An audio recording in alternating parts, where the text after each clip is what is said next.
नमस्कार, welcome to My Life Rules. Play Store वरून My Life Rules हे app download करा. तर या भागामध्ये आपण पाहणार आहोत relationship and behaviour between mother in law and daughter in law. म्हणजे सासू आणि सून यांच्यामधलं नातं आणि त्यांच्यामधलं वर्तन याबाबत सविस्तर माहिती इथं आपण पाहणार आहोत. यासाठी आपण एकूण 6 मुद्दे पाहणार आहोत. पहिला आहे इंट्रोडक्शन, प्रस्तावना. दुसरा आहे relation and behaviour of mother in law and daughter in law nowadays. म्हणजे हल्लीच्या काळामध्ये सासू सुना कशा एकमेकाशी नातेसंबंध ठेवतात आणि एकमेकाशी कसं वागत आहेत, म्हणजे थोडक्यात सगळ्या चुका आहेत ह्या, ज्या त्यांनी दुरुस्त करणं गरजेचं आहे. Number 3, rules for good behaviour, good relationship and behaviour of mother in law and daughter in law. म्हणजे सासू आणि सून यांच्यामध्ये चांगलं नातं आणि चांगलं वर्तन राहण्यासाठीचे काय नियम आहेत ते. Number 4, advantages of following the rules. हे नियम पाळले आणि अंमलबजावणी केली तर काय काय फायदे होतात. त्याच्यानंतर number 5, disadvantages of not following the rules. तर हे रूल्स फॉलो नाही केले तर काय नुकसान होतं याबाबतची सविस्तर माहिती. आणि शेवटचं आहे solutions for good behaviour, good relationship and behaviour of mother in law and between daughter in law. म्हणजे त्यांच्या दोघीतील नातं आणि संबंध आणि वर्तन चांगलं राहावं यासाठीचे उपाय योजना सविस्तर माहिती इथं दिलेली आहे. तर पहिला मुद्दा आहे इंट्रोडक्शन. तर सांगण्याची काय गरज नाही, प्रत्येकाच्या घरामध्ये आई वडील मुलांचं लग्न करतच असतात आणि लग्न झालं की मग त्याची बायको आणि आई म्हणजे सासू आणि सून यांच्यातील नातं खूप महत्वाचं असतं. नाहीतर मग काय होतं, मुलाची कोंडी होते, सासऱ्याची कोंडी होते. तर ते कसं चुकीचं वागतात, कसं एक दुसऱ्याशी मिस्टेक कोणत्या कोणत्या करत असतात याबाबत सविस्तर माहिती इथं पाहणार आहोत.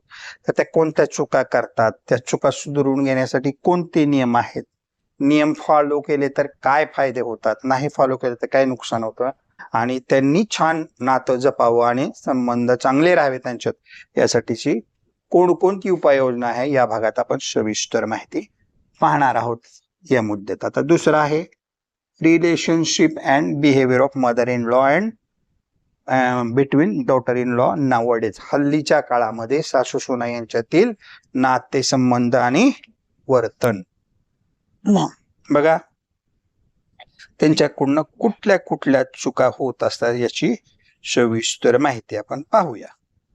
तर पहिल्यांदा पिढीतील विचारसरणीतील फरक. तर सासूची पिढी वेगळी असणार आहे, हिची पिढी वेगळी असणार आहे, हा एक फरक आहे. मुलावर हक्क गाजवण्याची स्पर्धा. सासूला वाटतंय माझा मुलगा आहे, सुनाला वाटतंय माझा नवरा आहे. घरातील सत्ता आणि नियंत्रण यावरही भांडण होत असते. एकमेकावर सतत टीका करणे, नातेवाईकात आणि इतरच हस्तक्षेप, अशा प्रकारच्या जनरल चुका आहेत. आता मग सासू आणि सून कशी असली पाहिजे, कशा कशा असतात बघा, प्रकार काय आहेत सासूंचे. तर पहिल्यांदा एक सून असलेली सासू, 2 सुना असलेली सासू, 3 व 3 पेक्षा जास्त सुना असलेली सासू, 1 सून व 1 मुलगी असलेली सासू, किंवा 2 मुली असलेली सासू, किंवा 1 सून 2 मुली व त्यापेक्षा जास्त मुली असली, किंवा 2 व 2 पेक्षा जास्त सुना व 2 पेक्षा जास्त मुली अशी असलेली सासू. असे म्हणजे कुटुंबाचे जनरली. आता कसं आहे, 1 मुलगा आणि 1 मुलगी असते, पण पूर्वीचं वेगळं होतं, त्या संख्या जास्त होती. आता याच्यामध्ये अजून सासू कशी असू शकते बघा, गृहिणी असेल, नोकरी करणारी असेल, व्यवसाय करणारी असेल. आता नोकरीमध्ये प्रायव्हेट जॉब, गव्हर्नमेंट जॉब येतो. त्याच्यानंतर काय येतंय, व्यवसाय करणारे असेल, छोटा मोठा व्यवसाय करत असेल, पावभाजी सेंटर असेल, दुकान असेल, एंटरप्राइज असेल, सोल प्रोपरायटर असेल, कंपनी असेल, आणखी काय असेल. त्याच्यानंतर काय असेल, डॉक्टर असेल, वकील असेल, इंजिनियर असेल, पोलीस असेल, PSI असेल, API असेल, शाळेमध्ये नोकरी असेल, कलेक्टर असेल, आणखी पेन्शन धारक सुद्धा असू शकते रिटायर झाल्यानंतर. तर अशा बघा, तर अशा प्रकारची सासू आहे. तर सून सुद्धा सेम हीच. तर सून काय करेल, तर त्याला सासवा जास्त नसतात पण सासू एकच असते, तर त्याच्यामध्ये ती सून काय असेल, गृहिणी असेल, हा, नोकरी करणार असेल, प्रायव्हेट जॉब आणि गव्हर्नमेंट जॉब करणार असेल, व्यवसाय करणार असेल, एखादं पावभाजी दुकान असेल किंवा मॉल असेल, सोल प्रोप्रायटर असेल किंवा कंपनी असेल, इत्यादी इत्यादी. त्याच्यानंतर डॉक्टर असेल, वकील असेल, इंजिनियर असेल, पोलीस असेल, API असेल, PSI असेल, कलेक्टर असेल, शाळा मध्ये शिक्षिका असेल, प्राध्यापक असेल, अशा प्रकारची सून असू शकते. तर आता बघा यांच्याकडून होणाऱ्या चुका. पहिल्यांदा सासूकडून कुठल्या कुठल्या चुका होत असतात त्या मी सांगतो. जनरली काय होतंय, हे सांगण्याचं काय तात्पर्य की ह्या चुका तुम्ही करू नका, त्याच्याने वातावरण घरातलं बिघडतंय.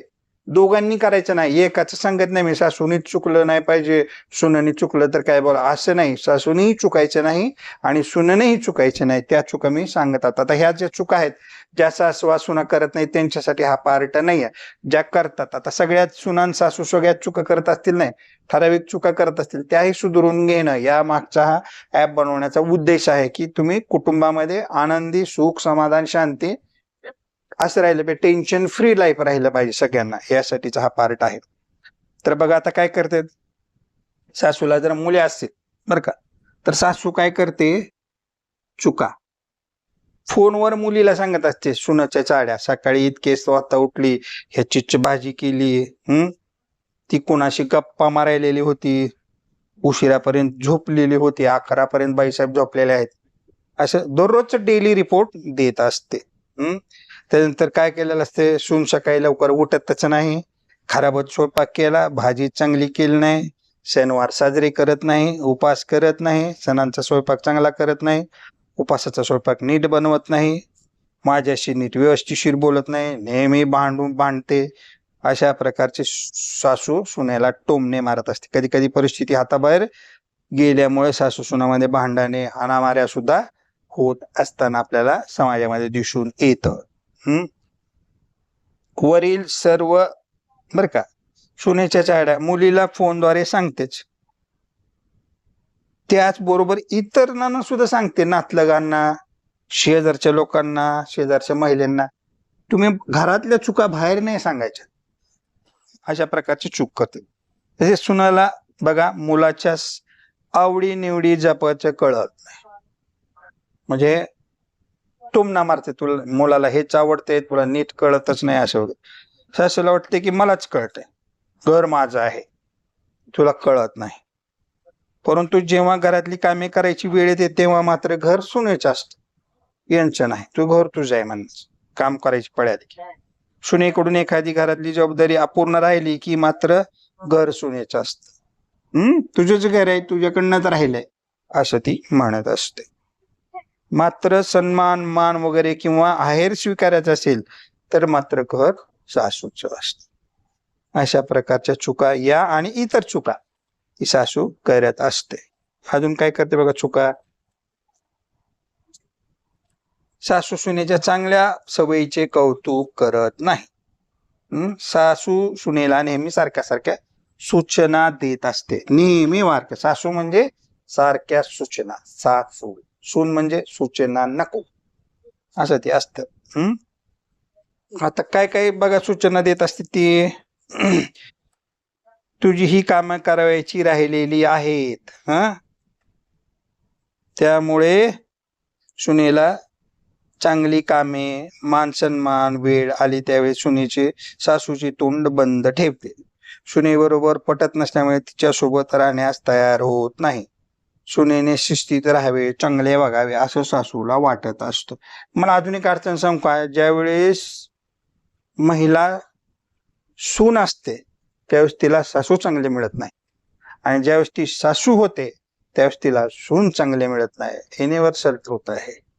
तुम्हाला एक सांगू का, कुठली स्त्री परिपूर्ण नसते, सासूही नसते आणि सूनही नसते, तर परिपूर्णता ऍडजस्टमेंट करून आणण्याचा प्रयत्न करायचा असतो. या आणि अशा प्रकारच्या चुका सासवाकडून होत असतात. आता सुनाकडनं काय चुका होतात त्या सांगतो बरं का. सासरकडील लोकांचा आदर करत नाही, त्यांच्याशी योग्य वर्तन ठेवत नाही, भाषा उद्धट, मोठ्या मोठ्याने बोलते, घरातील कामे जबाबदाऱ्या पूर्ण करत नाही, सकाळी लवकर उठत नाही, सणवार साजरे करत नाही, नेहमी नेहमी माहेरी जाते, हा सासरच्या लोकांसाठी कर्तव्य पूर्ण करत नाही, तिचे सासरकडील लोकांसोबत पटत नाही, जसे की सासू सासरे दीर जाऊन नणंद इत्यादी यांच्यासोबत पटत नाही, नवऱ्याला वेगळं राहू अशा तगादा लावते व वेगळे राहतात सुद्धा. तिच्या घरी सासरकडे लोक आलेले तिला आवडत नाही. त्याच्यानंतर काय बघा, सासरकडील लोक आल्यास ती नेहमी आजारी पडते, तिची कंबर तर दुखते, डोकं तर दुखते, काय ना काही दुखत असतं. स्वतःची आई वडील भाऊ बहीण आले की मात्र मग ती सगळे कर्तव्य परिपूर्ण करते, हे खायला आणा, ते खायला आणा, माझ्या आईला हे आवडते, वडिलाला हे आवडते, बहिणीला हे आवडते, भावाला हे आवडते, सगळं नवऱ्याला करायला लावते. परंतु सासरचे लोक आल्यावर मात्र नाही म्हणते, त्यांच्या दवाखान्याचा खर्च करायचा नाही, आई वडिलाचा सासू सासऱ्याचा, असा तगादा आहे. सासरकडील लोकांना व नवऱ्याला कायद्याचा धाक दाखवते बघा. समजा ती गृहिणी जरी असले तरी कायद्याचा धाक ती दाखवत असते. त्यांच्यावर मानसिक शारीरिक आर्थिक त्रास केल्याबाबत केस करण्याची धमकी दिली. डोमेस्टिक व्हायलन्स 498 शारीरिक मानसिक जाच केल्याबद्दलची. त्याच्यानंतर आणखी काय, जीवनात आणि कुटुंबात स्वतःच्या आणि इतराचे नेहमी टेन्शनचे वातावरण निर्माण करत असते, नेहमी काही ना काही कारणावरून भांडणे सुरूच करतच असते, त्यामुळे संपूर्ण कुटुंबातील लोक पुन्हा एकत्र येऊन राहण्याची शक्यता फार कमी. अशा प्रकारच्या चुका सुना करत असतात. आता सुना ही काय मग सांगितलं, डॉक्टर, वकील, इंजिनियर, पोलीस, PSI, API असतील, त्याच्यामुळे त्या पदाचा वापर करून सुद्धा टेन्स वातावरण घरामध्ये करत असतात, धाक दाखवत असतात, कोर्टाचा धाक, पोलीस स्टेशनचा धाक वगैरे वगैरे. त्याच्यामुळे टेन्शनचं वातावरण निर्माण होतं. जनरली सुना वेगळ्या राहत असतात, तसेच नवऱ्याला माहेरकडे गावाकडे घेऊन जातात. जनरली बघा, त्यांचा ओढा जो आहे तो नवऱ्याला आपल्या आई वडिलाच्या गावाकडे घेऊन जाण्याकडे आहे. आता सगळेच नेतात असं नाही. नवऱ्याला सासरच्या लोकांशी संपर्क ठेवू नको, त्यांच्याशी बोलायचं नाही, काहीच कार्यक्रमाला जायचं नाही, काही करायचं नाही, मात्र त्यांचे प्रॉपर्टी, इन्कम, उत्पन्न सगळं पाहिजे.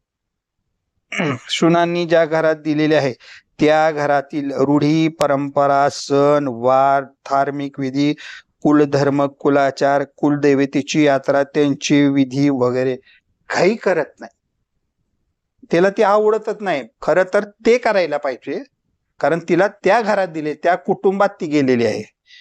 या उलट काय करते, माहेरकडील कुलदेवाची यात्रा, माहेरकडील कुलधर्म, कुलाचार करण्यास नवऱ्याला भाग पाडते, नाही तर टेन्शन देते बघा. अशा प्रकारचे प्रकार सुद्धा काही सुना करत असताना आपल्याला दिसून येत. त्यानंतर बघा, सून उद्योजिका व्यावसायिका करत असेल तर वरील प्रमाणे त्रास देत असते. म्हणजे आता पैसा आहे त्याच्याकडे, पद पण आहे, त्यामुळे ती त्रास देतात. नवऱ्याची पगार स्वतःकडे घेतात, त्यांना हिशोब विचारतात, कुठं कुठं पैसे खर्चले, राहिलेले पैसे माघारी दे. जेवायला नीट वाढत नाही नवऱ्याला, असं रपकन आपटणार, खाऊ वाटलं खा, नाही तर बस, असं. आता दोघीकडनं काय चुका होतात, एकत्रित एकमेकींना ते नीट आदराने बोलत नाही. सासूही नीट बोलत नाही सुनाला, सुनेही नीट बोलत, एकमेकीबद्दल द्वेष धरतात मनामध्ये, एकमेकीचा आदर करत नाहीत, एकमेकीसोबत चांगला संवाद ठेवत नाहीत. नीट बोललं तर कळल ना कुणाचं काय चुकायला आणि सुधरून घ्यायचं. दोघी एकमेकीबद्दल चहाड्या बाहेरील महिलांना, व्यक्तींना, नातलगांना सगळ्यांना सांगायलेले असतात. एकमेकींना मानाने वागणूक देत नाहीत, मान पान काहीच नाही. दोघीही माझेच खरे आणि बरोबर आहे असे ठासून सांगत असतात. आणि घरातील पुरुष म्हणजे नवरा आणि सासरा यांना पेचात पकडत असतात, तसेच त्यांना टेन्शन देत असतात. कुणाचं ऐकायचं मुलांना, आईचं का सुनाचं, अशी अडचण निर्माण होऊन पडते बघा. त्याच्यानंतर काय करतात, घरात व जीवनामध्ये टेन्शनचे वातावरण निर्माण करतात. दोघांनीही तडजोडीने आणि सामंजस्याने वागायचं नाही असंच ठरवलेलं आहे. कसे एकत्र राहतील हो ही सगळे, पांगले जातात सगळे. मग कोण डोळ्याला जाते, कोण लातूरला जाते, कोण पुण्याला जाते, कोण सोलापूरला जाते, कोण औरंगाबादला जाते, संभाजीनगरला जाते, छत्रपती संभाजीनगरला जाते. अशा प्रकारचे वेगवेगळ्या गावाला ते पांगतात, एकत्र राहत नाहीत. दोघेही घरातील कामास हात लावत नाही, हे काम करणार नाही. तुम्हाला मी सांगू का, सासू लग्न व्हायच्या अगोदर मुलाचं सगळी घरातली कामं करायला असते. सून आलंय की नगमन तिचं काम आहे म्हणून ती बंद पडते सगळंच. सणासुदीच्या काळात एकमेकींना मदत करत नाही व आनंदाने सणवार साजरे करत. लक्ष्म्या, गणपती, दिवाळी आनंदात नाही साजरा करणार. आनंदाने व समंजसाने एकत्र राहण्यास व सणवार करण्यास तयारी दर्शवित नाहीत. लोक मूप त्यांना सगळे समजून सांगतात, परंतु ते करत नाहीत. अशा प्रकारच्या चुका होत असतात. आता ह्या चुका सुधारून घेण्यासाठी काही नियम आहेत बघा. ह्या चुका सगळ्या टाळायच्या, सोपा एकदम. आता बघा काय आहे बघा, सासूसाठी काय नियम आहेत. सुनेला आपली मुलगी मानायची, काही अडचण नाही. आता कसं आहे, कोणती जरी मुलगी तुम्ही तुमच्या मुलाला करून घेतली तरी काय ना काय डिफेक्ट राहणार आहे, काय ना काय तिची सवय तुम्हाला आवडणार नाही किंवा तिचा स्वभाव आवडणार नाही, म्हणून बदलाबदली करता येणार आहे का? नाही. तर आहे तिच्यातच दुरुस्ती करून आणि स्वतःमध्ये सुद्धा थोडासा बदल करून जर राहिलं तर निश्चितच काय होईल, घरामध्ये सुख समाधान शांती राहील. सुनेला सासऱ्याच्या घरात मुलगी म्हणून स्वीकारायचं, तिच्या भावना निर्णयाचा आदर करायचा. कशाला भांडण होईल, सून पण चांगलीच असते. तुम्ही वाकड्यात शिरले की ती पण वाकड्यात शिरते. त्याच्यानंतर नंबर 2 अजून काय करायचंय, मुलाच्या आणि सुनेच्या वैवाहिक जीवनात हस्तक्षेप करायचा नाही. त्यांचे वैयक्तिक निर्णय, त्यांची जीवनशैली त्याच्यात अडथळे आणायचे नाही. त्यांनी विचारलं तर मार्गदर्शन करायचं, नाहीतर जबरदस्तीनं असंच करा म्हणून म्हणायचं नाही. बरोबर आहे. त्यांचं ते वैयक्तिक, आमच्या काळामध्ये असं होतं, आम्ही एवढ्याच तेलामध्ये घर भागवत होतो, अशीच भाजी करत होतो, एवढंच किराणा लागत, असं म्हणायचं नाही. ते आता त्यांना लाख लाख पगार आहेत, ते कमवतात, खर्च करू शकतात. नंबर 3 टोमणे, मारणे आणि दोष देणे टाळायचे. सुनेच्या कामामध्ये छोट्या छोट्या गोष्टीवरून कुठल्याही प्रकारचे टोमणे मारायचे नाही, तिच्या चुका काढायच्या नाहीत, तिला दोष द्यायचे नाहीत, तिच्या चांगल्या गोष्टीवर भर द्यायचा. आता जर समजा ती चुकत असेल तर तिला ती समजून सांगायचं आणि दुरुस्त करण्याचा प्रयत्न करायचा. अजून काय बघा, किती छान आहेत हे रूल्स बघा, थोडे फॉलो केले निश्चित सगळं कुटुंब एकत्र राहील. हो, तुमच्या फक्त बायकाच्या भांडणामुळे माणसानं सुद्धा वेगळं होऊन प्रॉपर्टीचे कुटाने, कोर्ट कचेरी या काय काय बघायला मिळते तुम्हाला लक्षात नाही येणार. हे त्यापेक्षा नीट वागलं तर किती सोपं ऍडजस्टमेंट करू. स्पष्ट संवाद आणि मैत्रीपूर्ण संबंध सुनेवर ठेवणं गरजेचं आहे. मन मोकळेपणाने सुनेशी बोलायचं, मुलगीच आहे आपली अशी समजून, तिच्या मताचा, तिनं काय म्हणते ते ऐकून घ्यायचं. गैरसमज व्हायला असेल तर शांततेमध्ये त्याच्यावर तोडगा काढायचा आणि ते दूर करायचे. कारण मोठं कोण आहे, सासू आहे. आपणच समंजसाने जर वागलं निश्चित सून चांगलं वागेल, मी गॅरंटी देतो. सुनेच्या स्वातंत्र्याचा आदर करायचा, तिला तिच्या पद्धतीमध्ये घरात काम करू द्यायचं, तिच्या करिअर आणि निर्णयाला सपोर्ट करायचं. किती छान बघा बरं, कशाला भांडणं होतील. मग उलट मस्त बंगल्यामध्ये राहायला मिळेल, कारमध्ये फिरायला मिळेल, 2 व्हीलर मध्ये मिळेल, वेगवेगळे दागिने, वेगवेगळ्या साड्या मिळतील. सून पण काय असंच बसणार नाही, काही ना काही मदत करणारच आहे. अशा प्रकारचे हे आणि ज्या चुका होतात त्या सगळ्या टाळायच्या. म्हणजे कुठल्या कुठल्या चुका बघा आत्ताच्या, की फोन करून मुलीला सुनेच्या साड्या सांगायच्या नाहीत, कुठल्याच सांगायच्या नाहीत. मग तुम्ही म्हणसाल फोनच करायचा नाही का मुलीला? करायचा हो, पण तिचं चौकशी करायसाठी फोन करायचा आहे, सुनेच्या साड्या सांगायसाठी. आणि रोज रोज काय फोन करून काय सांगणार आहेत मला हेच कळत नाही. तुम्ही तुमचं आयुष्य त्या एका छोट्याशा फोनमुळे पूर्ण कुटुंब उद्ध्वस्त करून घ्यायला आलेला आहात. तर ते लक्षात ठेवा. फोन करा, मुलीला विचारा कशी आहे, बरे आहे का, काय झालं, जेवण केलं का, वाढदिवस साजरा केला हे विचारा.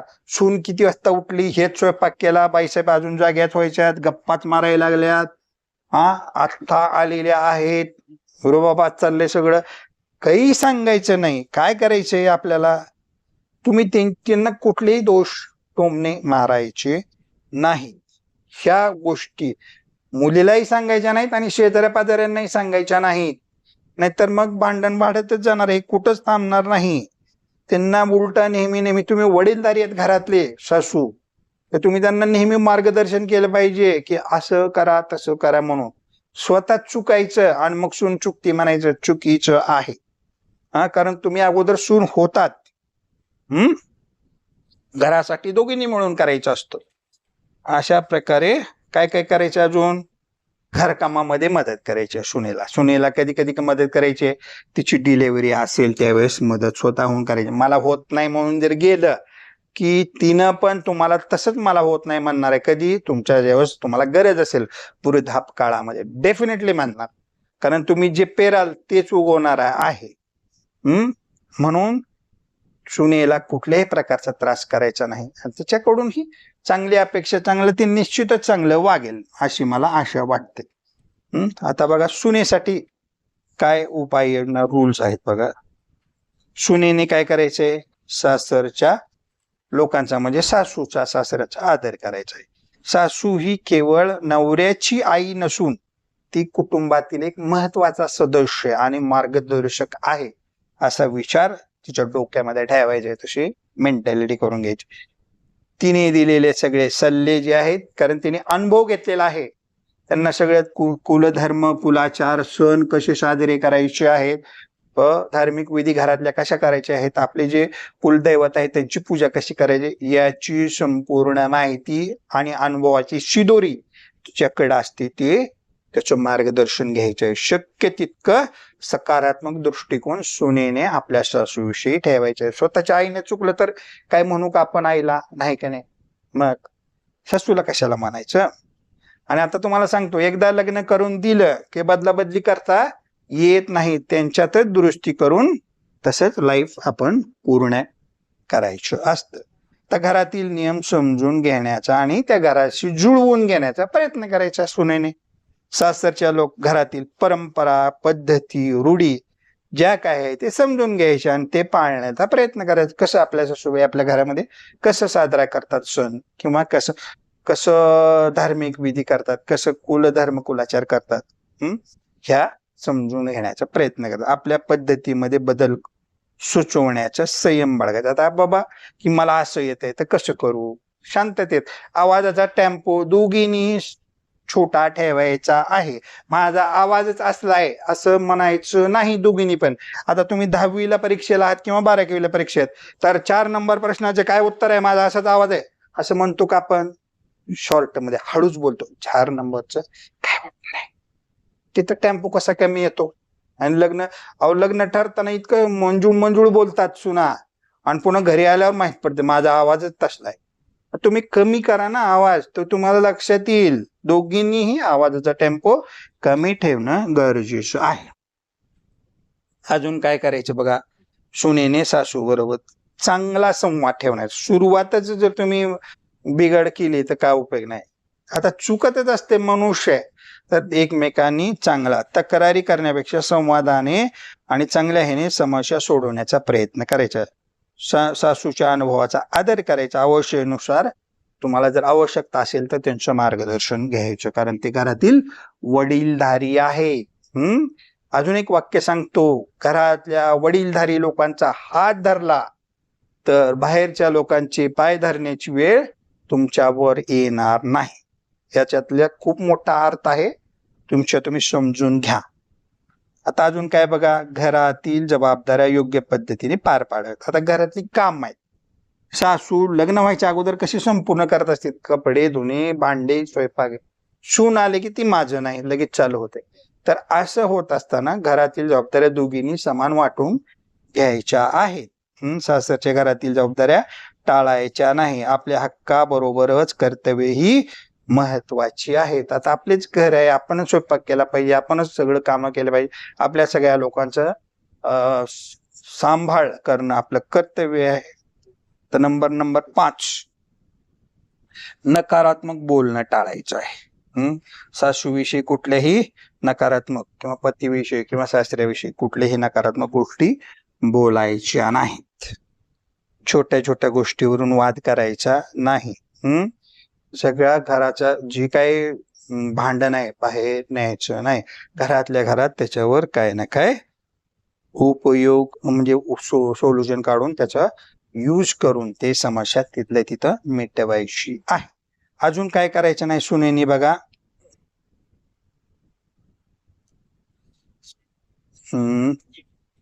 मिस्टेक्स मध्ये जे आहेत ते सगळं सुधारून घ्यायचं. काय काय दुरुस्ती करायची आहे. रूल्स खूप आहेत कारण सासू सुनेचे भांडणं प्रत्येक घरामध्ये असतात. म्हणून हा पार्ट थोडा मोठा होईल, काही हरकत नाही.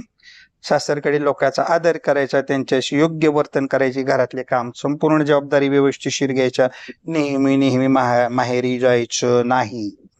आता काय झालं, लव्ह मॅरेज असल्यामुळे माहेर जवळच असते. उठकिटून सकाळ दुपार संध्याकाळी आईकडेच गेलेले असते बाईसाहेब. असं करायचं नाही. सासरच्या लोकांसाठी आपली कर्तव्य पूर्ण करायची आहेत. त्यांच्याशी सामंजस्याने सामावून घ्यायचं आहे. सासू सासरे दीर जावा नंदा यांच्याशी गोळ्यामेळ्यानं राहायचं आहे.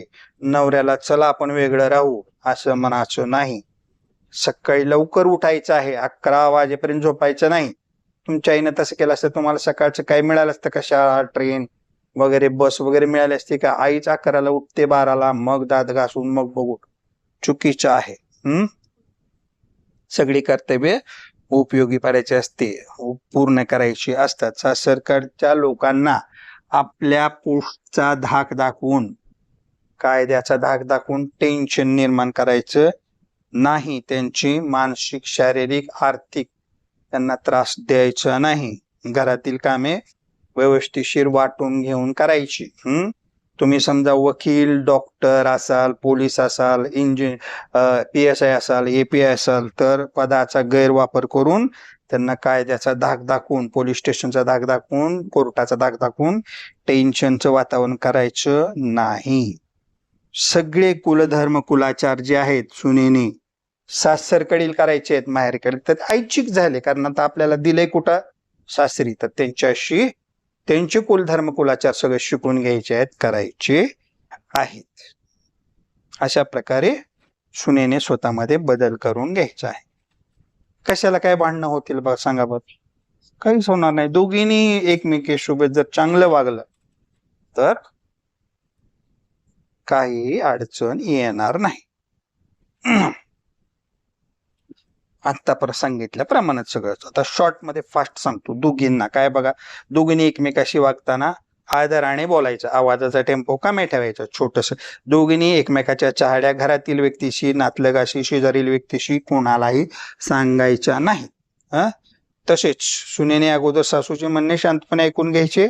जर म्हणणे योग्य व सर्वांच्या सोयीचे असल्यास त्याचं पालन करायचं. योग्य जर असेल त्यांचं तर सेम सासू नाही तसंच करायचं. सुनेचं म्हणणं ऐकून घ्यायचं. तिनं सांगितलेलं योग्य असेल तर त्याचंही आम्हाला दोघींनी करायचं. सासूचे म्हणणे अयोग्य वाटत असेल तर सुनेचे म्हणणे अयोग्य असेल, दोघीचे म्हणजे अयोग्य असेल तर घरातील इतरांना विचारायचं हे असं चुकायला काय दुरुस्ती करू, आणि त्यांचा सल्ला घेऊन ते दुरुस्त करायचं आहे. सासूबाईंना घरातील परंपरा, सण वार, रूढी, धार्मिक विधी या सर्व बाबती माहिती असेल तर ती तुम्ही तुमच्या सुनेला सांगायची असते. सुनेने त्याची अंमलबजावणी करायची असते. सासूनेही घरकामात मध्ये मदत करायची, सुनेनेही घरकामात मदत करायची. दोघींनी घरकामामध्ये मदत करणं गरजेचं आहे. सासूने कमावती नोकरी करत असेल तर तिला घरातील जबाबदारी जास्त प्रमाणात देऊ नये. सुनेने शक्य असल्यास घरकामास महिला कामगार ठेवावे. बाबा आता दोघी काम करायचं तर महिला कामगार मध्ये तुम्ही ठेवून कामाची ताण कमी करू शकता. सुनेने सासूचा वाढदिवस, लग्न वाढदिवस तसेच सासूने सुनेचा वाढदिवस, लग्न वाढदिवस आनंदात मनापासून साजरा करायचा. किती छान आहे बघा बरे. असं जर केलं तर किती आयुष्य किती खूप छान वाटेल का नाही आपल्याला. वाढदिवस साजरे केले वगैरे वगैरे. अजून काय करायचंय बघा, दोघींनी एकमेकाच्या कामाचं यशाचं कौतुक करायचंय. अवघड आहे थोडस, पण बदल करणं गरजेचं आहे. सासूबाई चांगल्या वागत असेल असे गृहीत धरून चाललेले आहे बरं का. आता हे सगळे चांगले वागतात असं चाललं तर सून नाही चांगलं पाहिजे. सून चांगली वागत असेल तर सासूने बदल करणे गरजेचे. दोघेही एकमेकाशी वाईट वागत असतील तर मग ह्या सूचनांचं आणि रूल्स फॉलो करायचे. सासू सुना चांगल्या वागत असतील तर घरात आनंदी वातावरण राहणार आहे. टेन्शन मुक्त वातावरण राहणार आहे. प्रसन्न, प्रभावी, छान असे वातावरण राहणार आहे. माणसांचा काही अडचण नसते टेन्शन जनरली सासूने सुनेबाबत, मुलाबाबत, नातवाबाबत, नवऱ्याबाबत, सणाबाबत, धार्मिक विधीबाबत तिची सर्व कर्तव्ये पूर्ण करावीत. सगळे, कुठलंही सोडायचं नाही. तसेच सुनेनेही सासूबाबत, सासऱ्याबाबत, मुलाबाबत, सणाबाबत, धार्मिक विधीबाबत त्यांची कर्तव्य म्हणजे दोघींनी आपापली कर्तव्य पूर्ण पाडावयाची आहे. सासूने व सुनेने घरात फक्त मलाच कळतं असे वागायचं नाही. अशा प्रकारच्या दृष्ट्या रूल्स फॉलो करू शकतात. एकदम उत्कृष्ट पार्ट आहे आणि प्रत्येक घरातील ही अडचण आहे. तर याचा अंमल करून तुम्ही तुमच्या कुटुंबातलं टेन्शन घालवून टाकायचं आहे. घरामध्ये सुख, समाधान, शांती आणायची आहे. आता नंबर 4 ॲडव्हेंटेजेस. जर हे रूल फॉलो केले तर काय काय फायदा होतो बघा. कुटुंबामध्ये शांतता आणि आनंदी वातावरण निर्माण होईल. चांगले नातेसंबंधामुळे घरात सतत वादवत, चिंता, तणाव निर्माण होणार नाही. सगळे एकमेकाशी चांगलं वागतील. घरातील प्रत्येक सदस्य आनंदी आणि मानसिक दृष्ट्या सुदृढ राहत. नाहीतर मग भांडण असले की टेन्शन असले की मग आजार येतात. नवरा जनरली मुलाची परेशानी होती बघा. काळ की त्यात सापडते ते आईचं ऐकू का सुनेचं ऐकू म्हणजे बायकोचं ऐकू. त्याच्या नकारात्मकता दूर होते. घरामध्ये सकारात्मक ऊर्जा राहते. नंबर 2 पतीला मुलाला मानसिक समाधान मिळते. दोघांनाही, सासरा आणि मुलगा यांनाही समाधान मिळतं. घरात काही भांडण किरकिर नाही. पतीसाठी आई आणि पत्नी दोघेही महत्वाचे असतात. दोघीमध्ये मतभेद असतील तर त्याला मानसिक टेन्शन जाणवत असते, पण चांगले वागल्यामुळे त्याला ते टेन्शन येत नाही. आई व पत्नीमधील चांगल्या संबंधामुळे पतीला कोणाचाही एक पक्ष घेण्याची गरज नाही. दोघांचाही तो पक्ष घेतो. त्यांची कौटुंबिक आणि जनरल लाईफ सकारात्मक राहते. नंबर 3 लहान मुलावर चांगला परिणाम होतो. बघा, लहान मुलं बघायला भांडायले, सासू सुना आई भांडायला लागली त्यांच्यावरती वाईट परिणाम होतो आणि चांगला वागला तर चांगला परिणाम. लहान मुलांना घरातील वडीलधारी मंडळी पालकाकडून मूल्य शिक्षण मिळत असते. प्रेमळ वातावरणामुळे त्यांच्यामध्ये सकारात्मकता, सुसंस्कार आणि आदरभाव निर्माण होतो. सततच्या भांडणामुळे दूर राहिलेल्या त्यांच्या मानसिक आरोग्यावर चांगला परिणाम होतो. सतत जर भांडण करायचं थांबवलं किंवा भांडण नाही केलं तर त्यांच्यावरती चांगला परिणाम होत असतो. आता नंबर 4 कुटुंबामध्ये ऐक्य निर्माण होते. एकमेकांमध्ये विश्वास वाढतो, एकात्मता वाढते. एकमेकाची भूमिका समजून घेतल्यामुळे घरात परस्पर विश्वास वाढतो, सहकार्याची भावना वाढते. कोणत्याही प्रकारची कसलीही अडचण आली तर त्याच्यावर मात करण्यास सगळे मिळून मात करतात आणि एकत्रितपणे मात करतात. त्यामुळे सगळे एकत्र राहत असतात. परस्पर संवाद वाढल्यामुळे गैरसमज दूर होतात, प्रेम वाढते. मिसअंडरस्टँडिंग होणारच नाही. काय चूक आले ते लगेच सांगायचं, त्यामुळे काही अडचण येणार नाही. पुढं काय 5 नंबर प्रॉपर्टीसाठी कुठलेही वाद होणार नाही, कारण आता समंजस्याने ठरवायचं. एकमेकांमध्ये आदर निर्माण होतो. सर्व सण वार एकत्रित आणि आनंदित साजरा करतात. सासू सून यांच्यामध्ये सुसंवाद राहतो. नंबर 6 स्वतःच्याच मुलाचा संसार चांगला होतो. सासू सांग त्यांचे जीवन चांगले होते. सासू व सुनेने आनंदी राहिल्यामुळे जीवन टेन्शन फ्री होत. अजून काय होतं बघा, सामाजिक सन्मानाने आदर्श कुटुंब अशी ओळख होते. समाजामध्ये पण हे बिगर भांडणारे कुटुंब आहे, चांगलं आहे, एकमेकाशी छान राहतात, अशी लोकांमध्ये आपली प्रतिष्ठा निर्माण होऊन कुटुंबाची प्रतिष्ठा वाढते. एकमेकांमध्ये स्नेहभाव वाढतो. नंबर पुढचा घरातील कामाचे योग्य व्यवस्थापन होते. सासू सून जर एकमेकांना सहकार्य करत असतील तर घरातील कामाची विभागणी योग्य प्रकारे होते. घरातील जबाबदाऱ्या समान रीतीने वाटून घेतल्या जातात आणि कोणावरही जास्त भर पडत नाही. प्रत्येक जण समाधानाने आपली भूमिका आणि कर्तव्य पार पाडत असतो. त्याच्या नंबर काय पुढचा, आर्थिक आणि व्यावहारिक निर्णयामध्ये सहकार्य मिळते. घरातील आर्थिक नियोजन चांगले होते कारण दोघींनीही जबाबदारीने आणि विचारपूर्वक काम करत असतात. घरातील खर्च, बचत, भविष्यासाठी गुंतवणूक यासाठी निर्णय घेताना दोघींना एकमेकाचं सहकार्य मिळतं. जर सासू सुना एकत्रित विचार करत असतील तर कोणताही आर्थिक निर्णय घेताना त्याला योग्यच दिशा मिळते, म्हणजे कुठेही फालतू खर्च होणार नाही.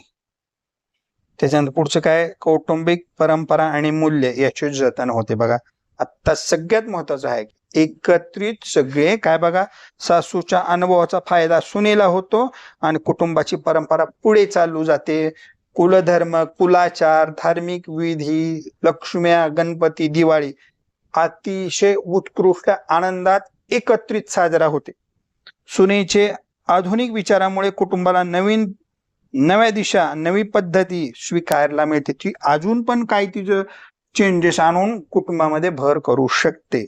नवीन आणि जुने विचार यांचा समतोल राखला जातो. त्यामुळे कुटुंबामध्ये आधुनिकतेबरोबर पारंपरिक जे ट्रॅडिशन आहे त्याचेही पालन केलं जाऊ शकते. दोन पिढ्या एकत्रित असल्यामुळे, सासूची एक पिढी आणि सुनेची एक पिढी यांच्या दोघांचा समन्वय साधून परंपरा आणि मूल्य याचं जतन होतं. अशा प्रकारचे विविध फायदे इथं होतात. तर नंबर 5, डिसएडव्हान्टेज. काय काय नुकसान होतं बघा ऍडव्हान्टेजेसच्या विरुद्ध. नुकसान खूप मोठं होतं तुम्हाला वाटायले. बघा पहिल्यांदा काय, सासू सुना जर नीट वागत नसतील एकमेकीशी, कुटुंबामध्ये नेहमी तणाव, टेन्शनचं वातावरण राहतं, अस्थिरता निर्माण होते. घरात नेहमी वारंवार भांडणे, वाद, वाईट बोलणे, शांतता राहत नाही. घरामध्ये प्रत्येक सदस्य टेन्शन खाली. पहिलंच, प्रॉपर्टीसाठी वाद होतात. सासू सुना यांच्यामध्ये सुसंवाद राहत नाही. सणवार एकत्र आनंदात साजरे होत नाहीत. सासू सुना यांच्यात एकमेकीबद्दल आदर निर्माण होत नाही. नंबर पुढचा, पती व मुलाची मानसिक टेन्शन खाली राहतो सारखं. बायको आणि आईच्या भांडणामध्ये पतीसाठी आई आणि पत्नी दोघेही महत्वाचे असतात. त्यांच्या जर भांडे लागले तर कोणाचा पक्ष घ्यावा हा त्याला प्रश्न पडत असतो. आईला किंवा पत्नीला दुजोरा दिल्यास दुसऱ्या व्यक्तीचं दुःख होते, त्यामुळे त्याला सतत टेन्शन मध्ये राहावं लागतं. टेन्शनचा परिणाम काय होतं, मग त्याला आजार येण्याची शक्यता आहे. लहान मुलावर वाईट परिणाम. सारखे घरात जर भांडणं होत असतील तर घरामध्ये काय होत असेल, मुलावरती वाईट परिणाम होतात. लहान घरातील सततच्या भांडणामुळे लहान मुलावर मानसिक दबाव येतो. ते गप कोपऱ्यात बसतात आई वडील भांडायले की, सासू सुना भांडायला की. त्यांच्यात नकारात्मकता वाढते, ते चिडचिड अस्थिर होतात. त्यांच्यावर अभ्यास आणि भविष्यावर गंभीर परिणाम होत. करिअर राहिलं बाजूला. कुटुंबामध्ये ऐक्य, एकता राहत नाही. सासू सून एकमेकांवर विश्वास ठेवत नसतील तर कुटुंबामध्ये एकता राहत नाही. कुटुंबातील सदस्य वेगवेगळ्या गटामध्ये विभागले जातात. नात्यात दुरावता निर्माण होते आणि घरामध्ये शांतता आणि सुरक्षितता राहत नाही. त्याच्यानंतर काय, घरातील आर्थिक व्यवस्थापन बिघडते. आता कोण पैसे किती खर्चाचे त्याचा प्रश्न. त्यामुळे सासू सुनामध्ये सहकार्य नसेल तर घरातील खर्च, आर्थिक नियोजन योग्य प्रकारे होत नाही, बिघडून जाते. अनावश्यक खर्च वाढतात. घरातील सदस्यामध्ये आर्थिक कारणावरून भांडणे होण्याची शक्यता आहे. बचतीवर परिणाम होतो. बचत होतच नाही म्हणून भविष्यामध्ये निधी होत नाही. त्याच्यानंतर आरोग्यावर वाईट परिणाम होतो. बघा अजून सारखं भांडणं झालं की टेन्शन आहेच प्रत्येकाला. त्यामुळे तणाव, चिंता, निराशा यामुळे झोप उडून जाते. उच्च रक्तदाब, शारीरिक आजार सगळं टेन्शनचं काम येतात. घरातील इतर सदस्यावर त्याचा परिणाम होऊन त्यांचे आरोग्य बिघडण्याची शक्यता आहे. त्याच्यानंतर काय, कुटुंबाची परंपरा आणि मूल्य नष्ट. आताच सांगितलं, तुम्हाला सासू सांगणार नाही, तुम्ही सासूचं ऐकणार नाही. त्याच्यामुळे सासू सुनामध्ये चांगला संवाद नसेल तर जुनी परंपरा, रूढी, संस्कार पुढच्या पिढीला मिळत नाही. घरामध्ये धार्मिक विधी, कुलधर्म, कुलाचार, सण वार, गणपती, महालक्ष्म्या आणि दिवाळी आनंदित साजरा होत नाही. दोघीमध्ये सहकार्य नसल्यामुळे घराची संस्कृती आणि त्याचा मूल्य नायनाट होऊन जातो. कुटुंब पूर्णतः विस्कळीत होते. एक धुळ्याला, एक लातूरला, एक मुंबईला, एक पुण्याला, एक सोलापूरला असे पांगले जातात. सुनेच्या मनात सासरच्या विषयी नकारात्मक निर्माण होते. नकारात्मक काही आवडत नाही. सततच्या त्रासामुळे सुनेला सासरच्या घरात राहणे कठीण होते. तिच्या मनात सासू, नवरा व इतर कुटुंबाविषयी कटुता निर्माण होते. अशा परिस्थितीमध्ये सुनेला सासर तर सोडून जावं लागतंय, डिवोर्स तर घ्यावं लागतंय, किंवा मग नवऱ्याला तर ती वेगळं घेऊन राहते. काही ना काही होतं.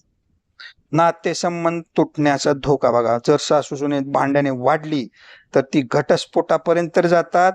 नवरा बायको घटस्फोट तरी घेतात, नाही तर नवरा बायको सासू सासऱ्यापासून विभक्त तरी राहत असतात. नवरा बायको मध्ये तणाव वाढल्यामुळे तेही वेगळे राहण्याचा निर्णय घेतात. कुटुंब पूर्णतः विस्कळीत होऊन जात. अशा प्रकारचे नुकसान होतात. त्याच्यानंतर शेवटचा आहे सोल्युशन्स. सासू सुनामध्ये चांगलं वर्तन आणि नातं राहण्यासाठी उपाय योजना काय आहेत बघा. हे सगळ्या चुका दुरुस्त करायच्यात. नंबर 1, परस्पर समजूतदारपणा दोघींनी ठेवायचा आहे. सासूने आणि सुनेने एकमेकीच्या भूमिकेबाबत आणि जबाबदाऱ्याची जाणीव ठेवली पाहिजे. समजून घेतलं पाहिजे. गैरसमज निर्माण होता कामा नये. नात्यामध्ये प्रेम वाढलं पाहिजे. दोघींनीही मी बरोबर आणि ती चुकली हा दृष्टिकोन पूर्णतः टाळायचा आहे. एकमेकाशी समजूतदारपणा दाखवायचा.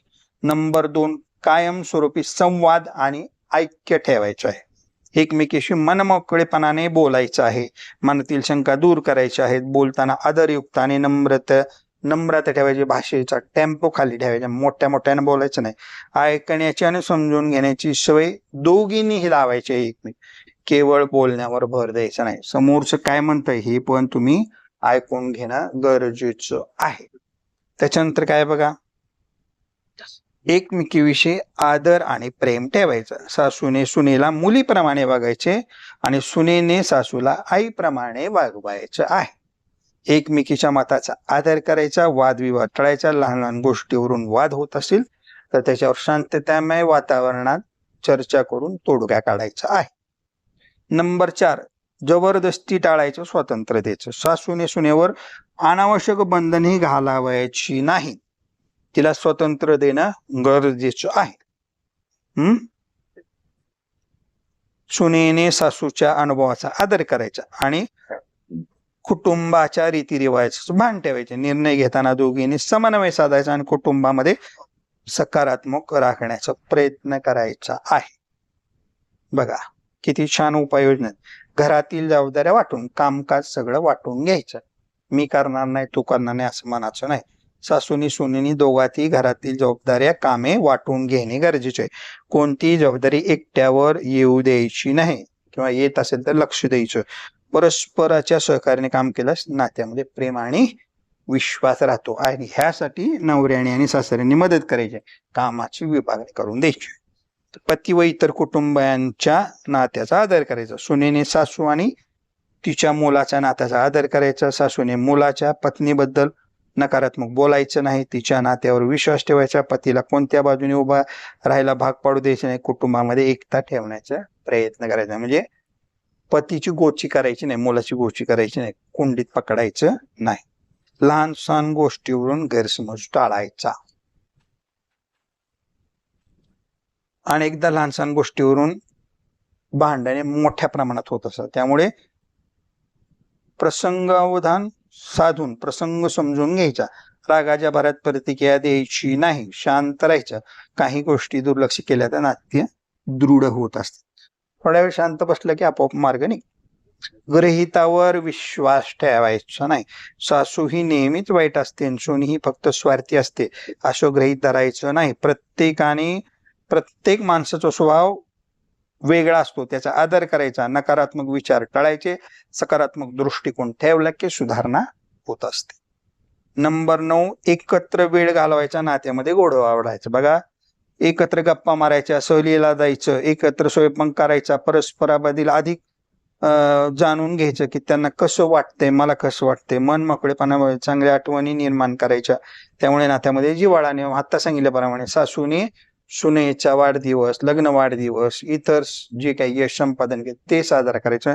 सुनेने सासूचा वाढदिवस, त्यांचा लग्न वाढदिवस, इतर काही काम केलं असेल तर त्याचं यश साजरं करायचं. वाद झाल्यास बाहेरच्याचा हस्तक्षेप टाळायचा. कुटुंबामध्ये वाद होत असेल तर लोकांसमोर चव्हाट्यावर आणायचा नाही, बाहेरच्या लोकांचा हस्तक्षेप टाळायचा. समस्या आली तर घरातल्या घरात तोडगा काढायचा. नवरा आहे, सासरा आहे, त्यांना विचारून करत. सुनेच्या मताचा आदर आणि तिच्या नव्या आयुष्याला मदत करायची. सासूने काय करायचं आहे, आमच्या काळात असं होतं, तुमच्या काळात तसं म्हणायचं नाही. एकमेकींनी काय करायचं, ती वेगळ्या पिढीतली आहे, हिने वेगळ्या पिढीतली आहे, दोघींनी एकमेकाला मार्गदर्शन करून त्यांच्या आवडीनिवडी जपण्याचा प्रयत्न करायचा. नवीन नवीन जे काही मत आहेत ते एकमेकाचे ऐकून घेऊन त्याच्यावर अंमल करायचा. नंबर 13, परस्पर सहकार्याने समस्या सोडायच्या. आता एखादी समस्या निर्माण झाली तर सासू सुनेने दोघींनी एकमेकाला मदत करायची आहे. कुटुंबातील कोणत्याही समस्येवर सासू सुनेने एकत्र विचार करून एकमेकींनी एकमेकीला दोष न देता समस्या सोडवण्यावर भर द्यायचा. सहकार्याने निर्णय घेतल्यास कुटुंबाचा फायदा होईल. नेहमी चांगल्या गोष्टीकडे लक्ष द्यायचे आहे. एकमेकींनी दोघीचे दोष बघायचे नाही, दोघीचे प्लस पॉइंट बघायचे. एकमेकीच्या चांगल्या गोष्टी ओळखा आणि त्यावर भर द्या.